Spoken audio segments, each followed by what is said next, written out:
Thank you, Chair. Thank you, Ms. Girard. Coming last, some of my questions have already been asked, so I want to take some of those a little further. I noticed in your opening remarks, you referenced the Pay Equity Act and the Public Service Employment Act, but you did not mention the Employment Equity Act.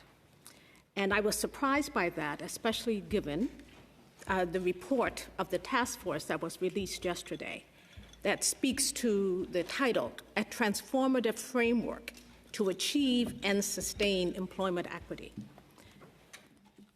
Some research has highlighted the fact that up to now, the Employment Equity Act has helped white women shatter the glass ceiling. Black people, other racialized people, indigenous people, persons with disabilities have faced concrete ceilings. So, Ms. Girard, I'd like to know, in your first 90 days in the role, what specific actions do you envision that you would take to remove biases and barriers that are rooted in systemic racism and discrimination? Thank you for your question, Honorable Senator, and thank you, Chair.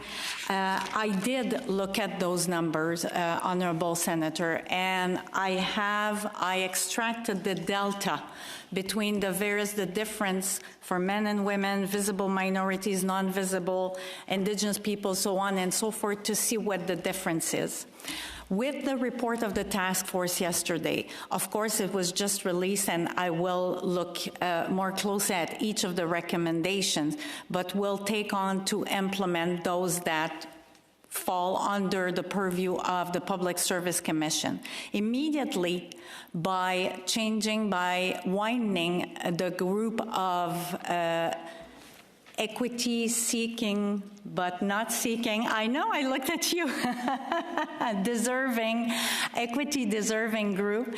By widening it, it means that the measures that we've started to implement with regards to removing biases and barriers, we will also apply to the 2 new communities that they've identified, they suggest that we had.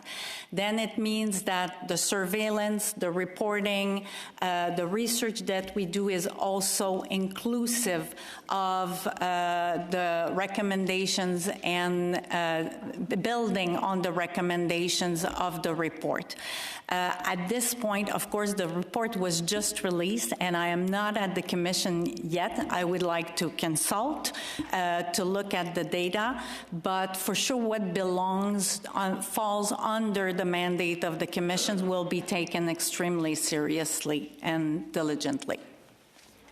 Well, we know that leadership matters and language matters, and so I'm sure there are several equity-deserving group members that are anxiously waiting to hear what new ideas you will bring to the Public Service Commission to make a difference, because people have been waiting a long time for things to change.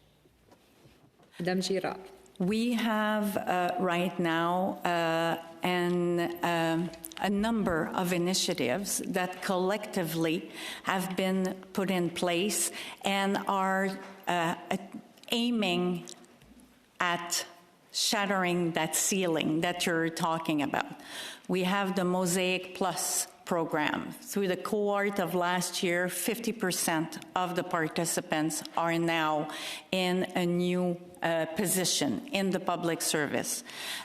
We have the Mentorship Plus program, and I've been a mentor and participate in Mosaic myself.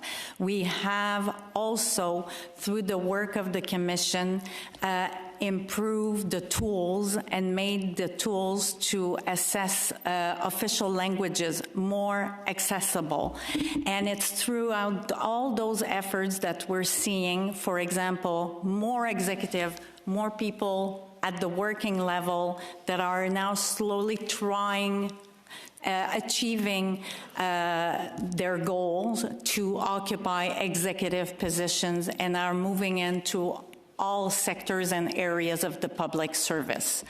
So there are efforts, more will need to be done. I was mentioning, again, looking at the data and the feedback from the diversity networks that we work closely with, that, for example, persons with disabilities, Indigenous peoples, and Black people are not having the same results with what we've done so far. So we need to work harder at it and find probably different ways, adapted ways to go about it. Merci, Madame Girard.